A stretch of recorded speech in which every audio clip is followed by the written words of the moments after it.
Good old Del Norte.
Go up the centre and God, what am I doing? Potatoes? I think we did potatoes.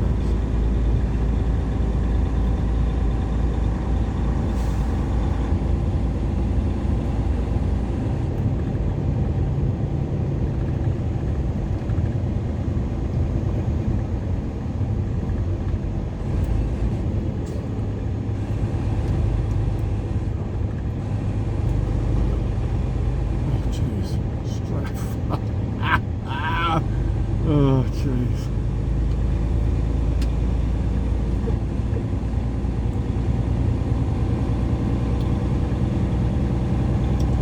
Good old cars next to it. Oh, to left is a whole, three old cars at least. Old truck. Huh.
Biggies.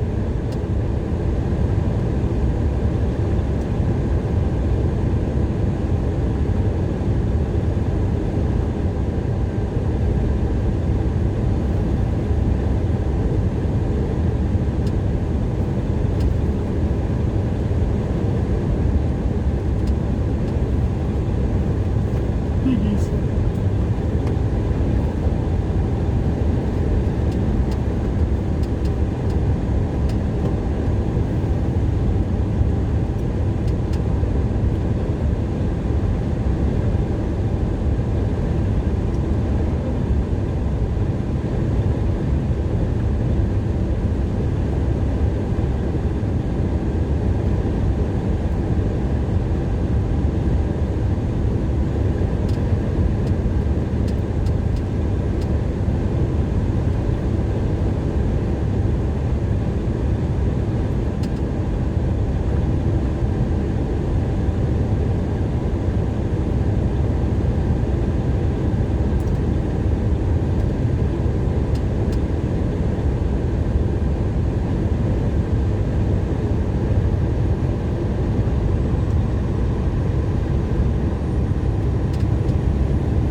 Monte Vista, 7,663 feet above sea level.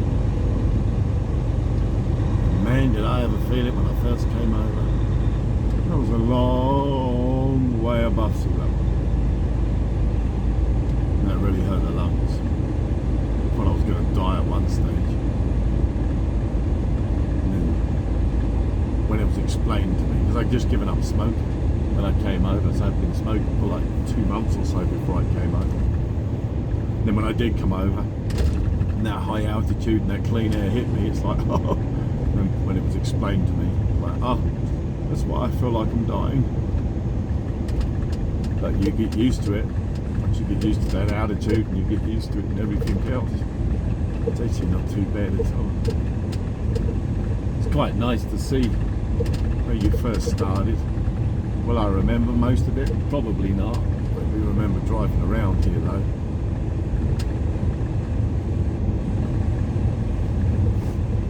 It's a beautiful little place. I don't know if it's really little, but to me it's a beautiful little place. I must admit, when I first came here, I was like, oh, I never want to leave this place. It's just so amazing. Winters are harsh. They are extremely harsh. Not all the time, but they do have their moments when it's like, oh, it does get cold. It's really cold. There's a Safeway up here somewhere, but I don't know how much of this has changed. So I came here in there's 285. You run 285 out. So you turn left here at these lights. You run 285 up. I can't remember the road name now, but you run that all the way up now, and there's like a roundabout now, and you go around the roundabout over it, and like, it's like 10 Mile Road or something like that. Anyway, you run up that road, and that's where Todd Corzine Farms. Todd Corzine and his family, I got quite a bit of acreage in that up around it. That's how I went to work for. And then the motel there, Monte Villa Inn. That's where we stayed. We stayed at the Monte Villa Inn, and then over here should be Safeway somewhere. So we stayed there at the Monte Villa Inn. That's where we all stayed. Holy shit! He scared the life out of me. Yeah, see, it's Safeway right here. See, so we used to walk up to Safeway. This is just a little baby Safeway, but when we first come over, you got to remember everything is like, when you first come to another country, there's a Colorado potato administrative, because it's potato country up here. So that's like Saguache, which is off of 285 and that, heading back towards, oh goodness me, Denver. You go back towards Fairplay and that, and Saguache is potato country. That's what Todd Corzine was into, was like crop circles and potatoes. So he was a pretty awesome dude. He was funny. So yeah, when we first came here, if you can imagine first coming to another country and you've seen everything in the movies and on the documentaries and on the news and the TV, and then when you come here, it's sort of like, it's complete opposite. It's so bipolar. It's so funny. But it was just, everything was so big. Everybody was, they were very friendly. Everybody was extremely friendly, especially up here. But there's a lot of Hispanics in this area. Latinos, Hispanics, Mexicans, I don't know, whatever you want to call them, I suppose. Just a heap of people up here. And this is pretty much what it is, because it's sort of like where they moved to as the times went on, from Mexico up working and that. And this probably was, I believe this was their land at one stage. Well, it got stolen from them. Everything gets stolen. I couldn't tell you, it's just stories I heard. So next we go into Alamosa, and then we go to Wilsonburg. And Wilsonburg is, I think, where I got to get fuel. We get there and then I got to turn left up to the TA, get fuel, and then go back south again. So yeah, all this here, I remember all this. BLM, that's Bureau of Land Matters, I think it stands for. Bureau of Land Matters. Dobbs lives, I can't remember where Dobbs lives. He lives around in this area. Dobbs was amazing. That man was just, he was just so, he was just an awesome, he's an amazing mechanic. Just an amazing mechanic. He's freaking awesome. He lives around here somewhere. So yeah, all this, we worked some of the circles in this area. And then there was this little truck stop up here. We used to come up here as well. So we stayed at the Monte Villa Inn. That's where we was hanging out. We'd get up. And we would come up here occasionally. And of course, like I say, all this was just so different for everybody. Australians, New Zealanders, one Scotsman, an Irishman, an Englishman. It was mainly Australians, and then a few New Zealanders, and then the Scotsman, the Irishman, and the Englishman. That's pretty much what it was. I think I'm speeding, but I don't know. But yeah, that's pretty much what it was. And then you run out here, and then we used to. Sorry, Cracker. I get too close to that white line. Cracker likes to let me know. So I don't like running the salt line, which is the middle here. I don't like running the salt line, so I run the Mayo line. That's how Terezi was taught that the middle here, right here, the little dots, that's the salt line. The one to the right is your Mayo line, and then when you're on the interstate, the yellow line to your left, that's your mustard line. So Terezi's been teaching me that. So that's your salt line in the middle. It's not normally yellow, it's normally white. But anyway, we used to, yeah, there's a scrap yard. We used to load hay bales out of their alfalfa. We'd take it down to New Mexico, Roswell, New Mexico. So we'd take it down there, and then we would load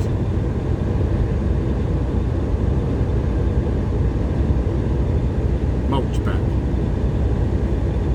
Was it mulch? I think it was mulch. I can't remember now. I think it was mulch we would bring back.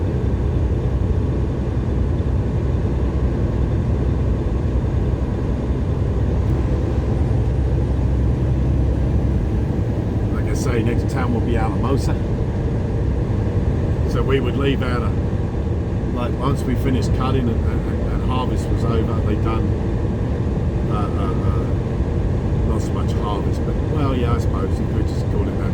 Once we'd done cutting and we came back and that was over, the next step was to haul hay, alfalfa down to New Mexico, Roswell, New Mexico, unload down there, and then you'd load, it wasn't mulch, I'm trying to think what we loaded back, but you'd load that back, because we had walking floor trailers, so you'd load that back, and so you go down, but you couldn't quite do a turnaround in your driving time. You couldn't quite do it. You got bloody close, but you couldn't quite do the turnaround because it was a hell of a punch. It's a hell of a punch down, a hell of a punch back. I mean, it was like 6 hours down and 6 hours back, so it was like 12 hours. Well, you were running paper log back. You'd run down, unload, reload, come back up, dump off, back round again, load the trailer, and then go straight back down again at Roswell. But you wouldn't obviously go straight back down, but you get ready to go straight back down again. And it was awesome. I mean, I really, I sometimes feel that if everything had been a little better in his own personal situation and that, I would have loved to have stayed working it because I would have ended up being in this area, and it's freaking beautiful. And of course, you're not really worried about Romney, Ryan, Bush, Cheney. Let's go. That's so funny. You know, at that time, you're not really worried about anything, just enjoying what you got. You know, and I think that's more than anything was just enjoying everything that was around you. Because up here it's just so beautiful. I mean, most areas are beautiful, but this is a lot different because it's just so open and the air's so crisp. And of course, you don't really need to be involved with anybody. Just keep yourself to yourself, like, you know. So you always like to dream about how things could have been different. And I do sometimes feel that if things had been different and we could have been at it, because Todd ended up moving to Greeley, Colorado.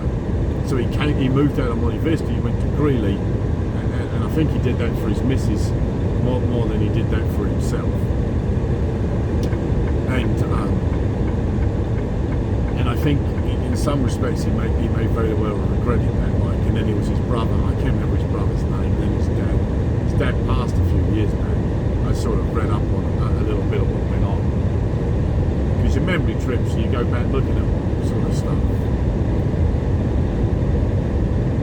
So yes, this is another sort of part of your life where you're like, oh man, and of course you get here and you think, oh, I never want to leave. And then circumstance happens and you end up having to leave and you can't stay anymore. So it's such a shame, really, because it sure is beautiful. But when winter comes, that's some harsh winters, man. Like I say, when it really wants to snow and that, it really wants to get bitterly cold up there, yeah, absolutely. Yeah, it is.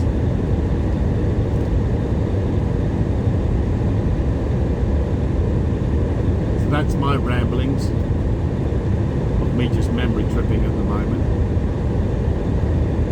This was always like this. I always remember this being like this. I don't remember it being any different. So I know I came out of the farm once and I'd loaded. It was daytime, and I'm rolling down. I got it Alamosa where you turn to go down to Albuquerque. You're heading down the back road there. I can't think of the road number now. And I had straight pipes on a Peter car, so he had a Caterpillar in it, a little C15 Caterpillar in it, and he had straight pipes on it. Well, in Colorado, you can have straight pipes, you just can't have a jake brake. Well, the truck had straight pipes and a jake brake.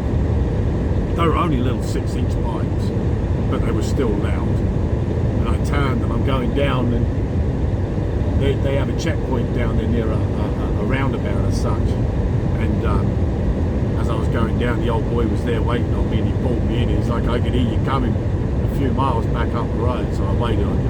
I'm like, awesome. So he said, I'm just going to check you out. Not really going to do anything more than just check out, see if you've got a jake brake with these straight pipes and that. I'm like, yeah, okay. He's like, yeah, you got a jake brake. I'm like, okay. I got I think it was either 565 or 625 ticket. It goes to me. The ticket goes to you. Don't go to the company or anything like that. It goes straight to you. So I got a ticket for that. I had to end up paying like I think by the time I'd finished it was like $700 I had to pay just because I had straight pipes with a jake brake. If I took the jake brake off and there was no jake brake, nothing at all. But if it was even if it wasn't connected, but they could see the wiring, it'd still give you a ticket. But you can run straight, you just can't have a jake, or you've got to have a muffler.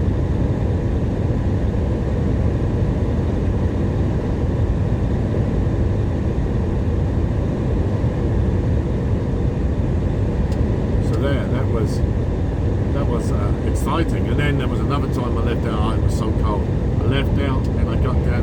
I wish I could remember the name of the town. There's a little town you come into and you turn left and you head out towards Albuquerque. And I got down there and gosh darn, she started the coolant light come on and started beeping, and I got round the corner and up to the left there was like a wide open there. I put in there and I blew a hose. So I'm like, gosh darn it. So then I had to try and get some water. So then I worked at trying to get some water. I do believe a gentleman came and helped me, but that part's hard for me to remember. I know somebody helped me. We ended up getting some water and that, and I tried taping it off, and I put the water in, and I drove all the way back over to the farm with the busted hose. By then I was done. I was like, nah, you know what, I'm done. I'll fix it in the freaking morning and then I'll leave.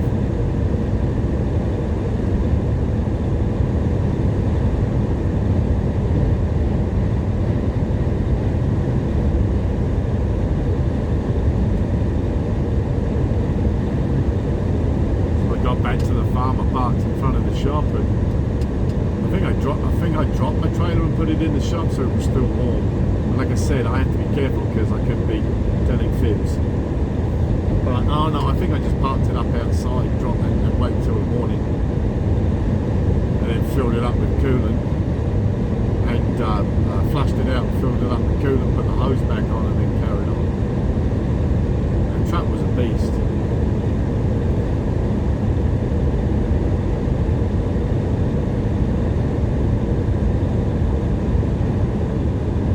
It had, I love the podcast, it had no heater system.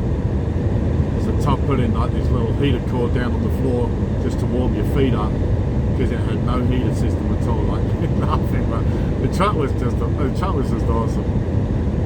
It was such a beast. I think like it was blue as well. I always managed, blue's always been a favourite colour of mine, I suppose, because I've had a lot of blue trucks. But that was blue as well. But oh man, that thing was just it would romp on. It would definitely get on. It would romp. So yeah, anyway, we're coming into Alamosa right now.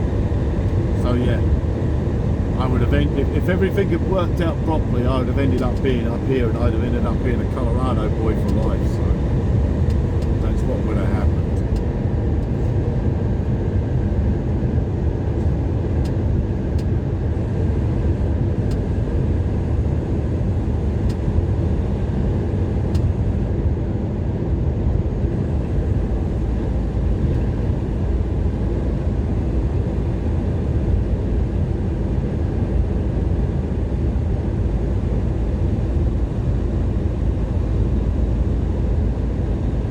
It's so open up here. It's just like when it's winter and that wind's just so fucking, oh man, that wind just cuts through you. It just cuts right through you. But when that sun's out, oh, it's so fucking warm. It's so nice. But the temperatures are never. It gets hot up here, but I don't ever think it exceeds the exceptions of stupidity.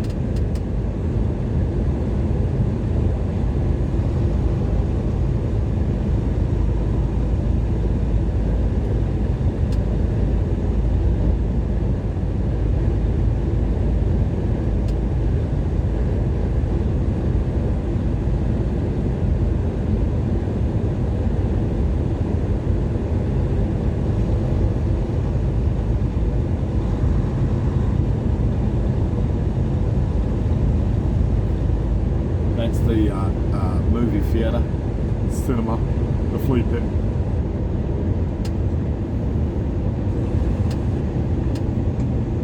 This is Alamosa.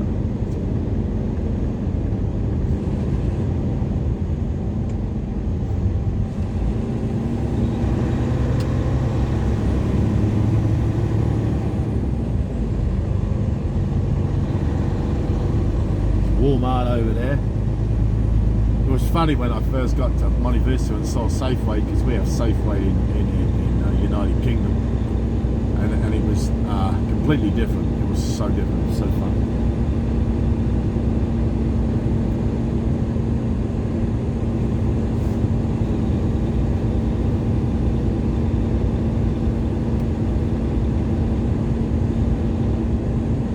There's Maverick, our other truck stop.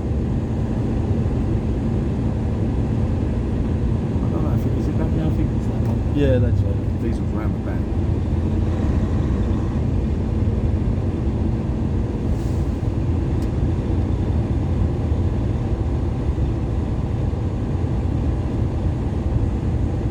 Remember when we was leaving out, we would stop around here. I can't remember where we at. But we had somewhere around here. We'd all stop and then carry on.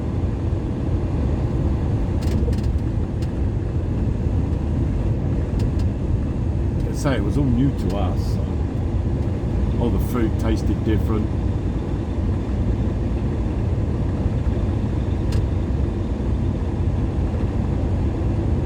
Like all your fast food was completely different in taste, size and everything.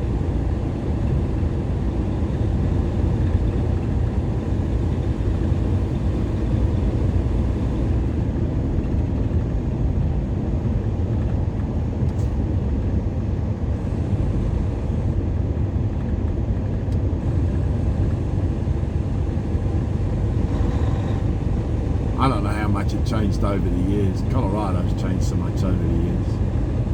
So Tennessee. Tennessee isn't Tennessee anymore. Like I mean, I can't really explain or express it too much because I was never sort of created and born in this country from day one. But in my experience of my years here, I've watched a lot of these states just completely turn 360 on themselves, and it's quite sad, really.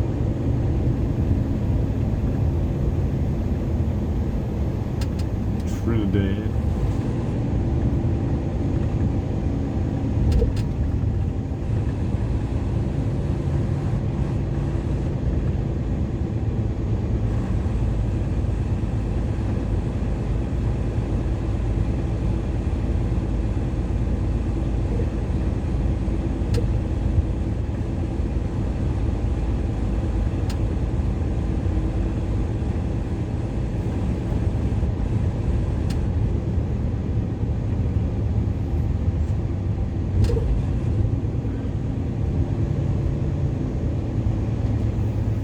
There you go, 285 south. Yeah. I should know that because I had to come off the 285, but you run 285 south.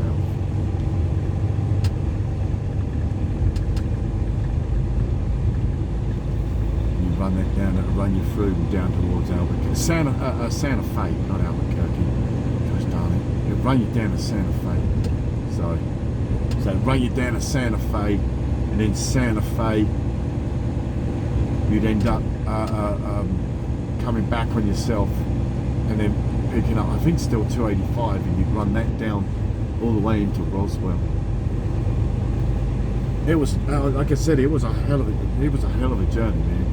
I mean, you had to truck on, you couldn't hang around. And you was always having to make sure the chicken houses weren't open because they didn't have chicken houses, but they had areas that they would open up and pull you in. And then you're like, oh. So we're trying to make sure that you could get down there and get back without having to be pulled.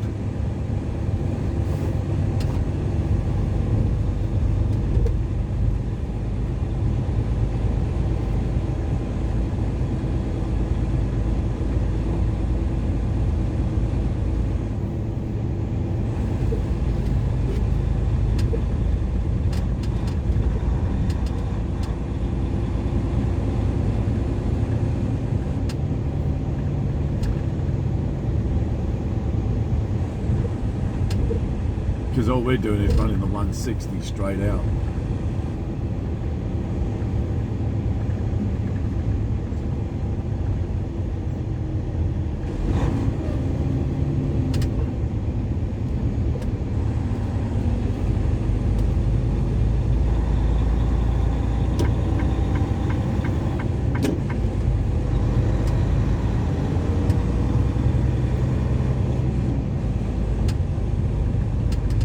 There is so many restaurants up here for El Mexicano.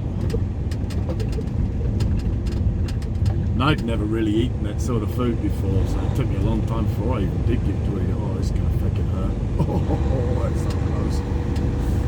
Oh, I put that plate on the curb. God darn it.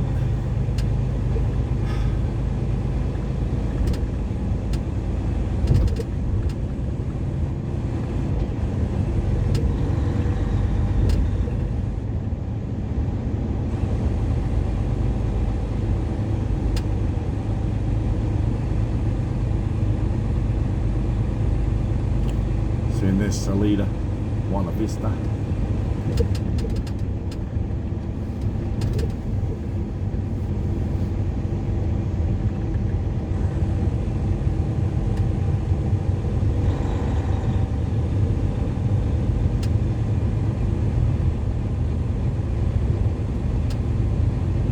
Narrow.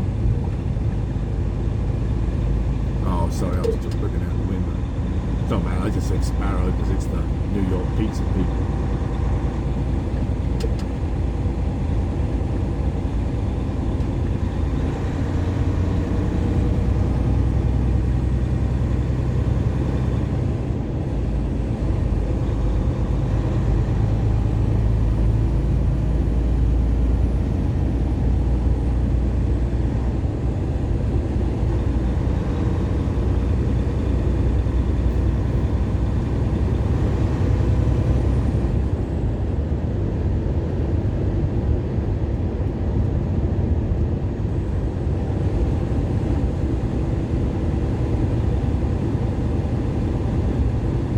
there we sort of go.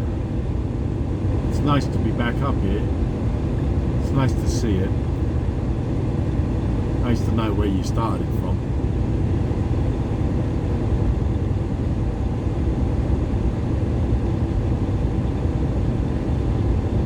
Oh, sort of say, if you were ever given a do-over, I think in my do-over I would definitely have done things a little different up here, and probably would have looked into figuring out how to stay working up here. He did. I know he offered me. There was another time he offered me to come and drive his truck, running up to the Washington and Oregon and that and back. I should have took it up with him actually. I liked him. He was a character. He was such a character. Such a character. It really was. But Dobbs was definitely a exception to the rule. That man, you could learn a lot from that man. Dobbs, you could definitely learn a lot. But guy had a short fuse. He reminded me so much of an Irishman. He had such a short fuse. That's why him and Stuart got along so well. Because Stuart was a Northern Ireland boy, so he was from Northern Ireland. I know, Cracker, I know. He was from Northern Ireland, and that's why them two got along so well. That because Stuart really knew his stuff, so I had to learn a lot, but Stewie already knew a lot. He already knew it. He'd already come out of a farming life, so I didn't really know.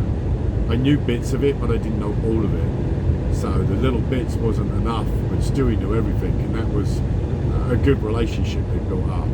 I never had any problems with Dobbs, but I used to be able to. I'm good at rubbing people the wrong way, so I knew how to. I always rubbed him the wrong way if he upset me. I'd just be as Tourette's and Alabama Chief calls me, an OCB, an old crybaby.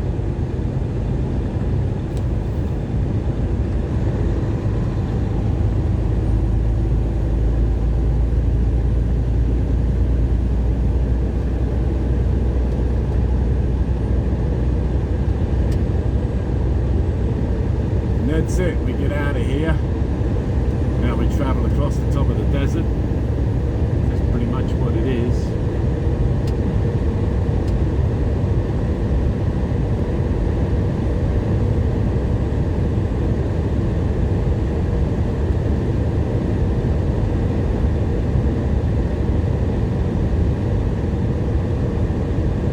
What have I got? Something or other.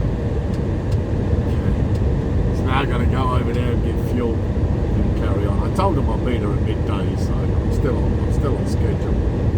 I mean, I should have really been there first thing this morning, but I was not feeling the greatest yesterday. It was, and then my truck. I got air in the system somewhere because when I shut it down for a long period of time, all the fuel drains back. And I got to go out there and prime it. All the time it's running, it's fine, but then I got to prime it. So I prime it, and it'll run. But if I don't, and I go to fire it up, all the fuel drains out the fuel filters.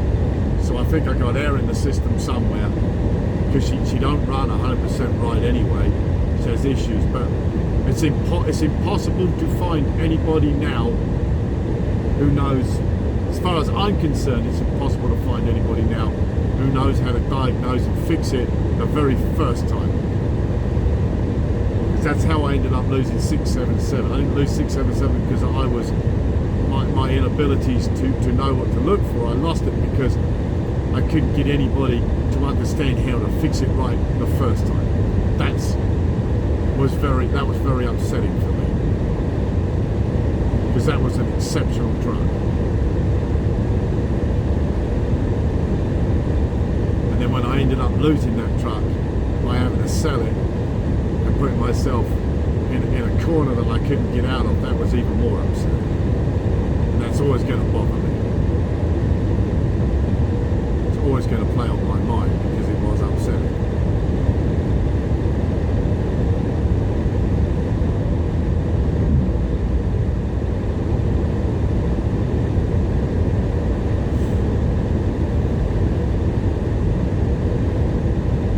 So now with this truck, Crackerjack, I've been trying to talk to them about switching out and taking on a newer truck. That was a pair of pliers.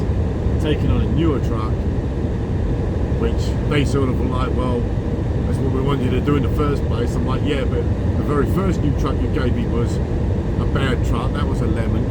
677 wasn't a lemon, but then started having problems and I couldn't get it fixed properly. Now I got 716, but the more I've run 716 and the more miles I put on it, so the more problems are starting to arise because they were never right because it wasn't going anywhere. So now it's actually going places and doing stuff. It doesn't have problems. It has a bunch of what I call recalls and warranties that need to be taken care of by Freightliner. All these problems are only in Freightliner itself, and it needs to be addressed by Freightliner, fixed by Freightliner, no charges made, but that's not going to happen. So I've only eventually just got the cruise control to work properly, and then as you saw coming down Wolf Creek, where it wouldn't select any gear, I had to stop and get it to select.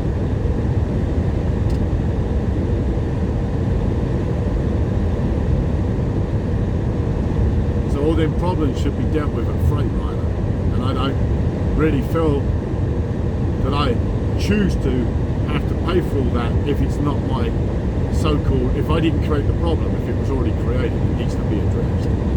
So that's why I was trying to get into another truck which was newer, so that at least I could try and get ahead without any more supposed issues. So we'll see. I like Crackerjack. Crackerjack's an exceptionally good truck. Exceptionally good truck.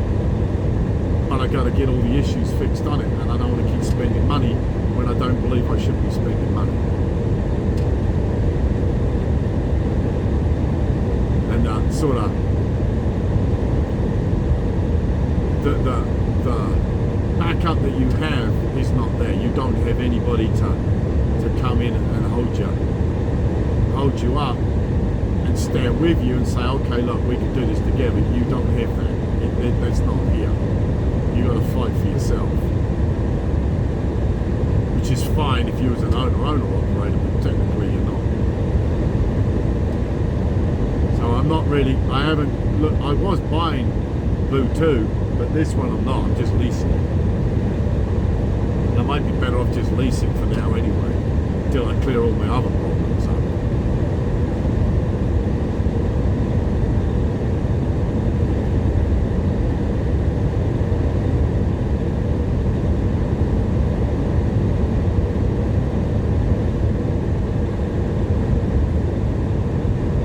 It's just desert. That's all it is across it. It's just desert. I mean, you're nearly at the top of the mountain, though. I mean, you're getting closer and closer to the top.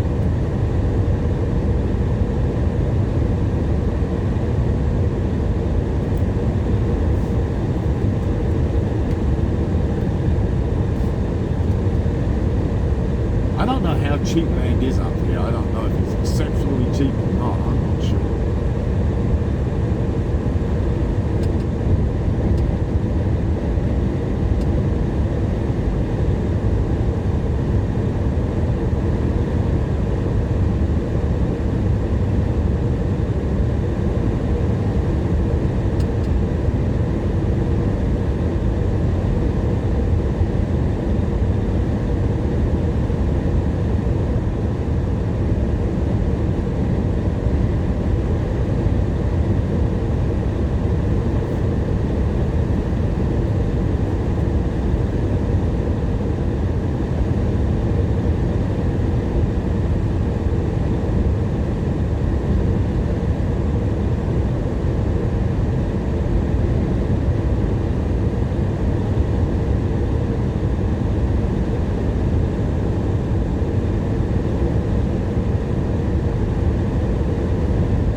to a tie. Pew, pew, pew.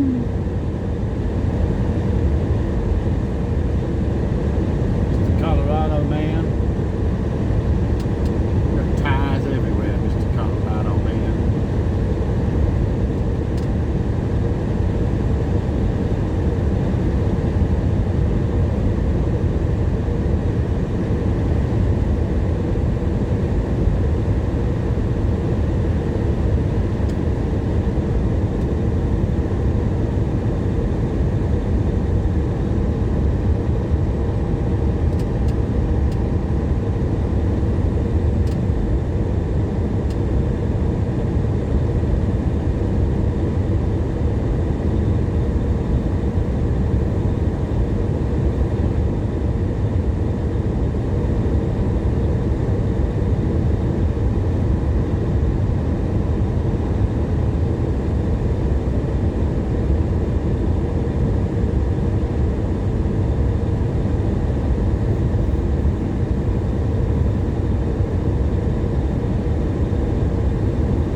girl's up to. I want to make sure she's okay.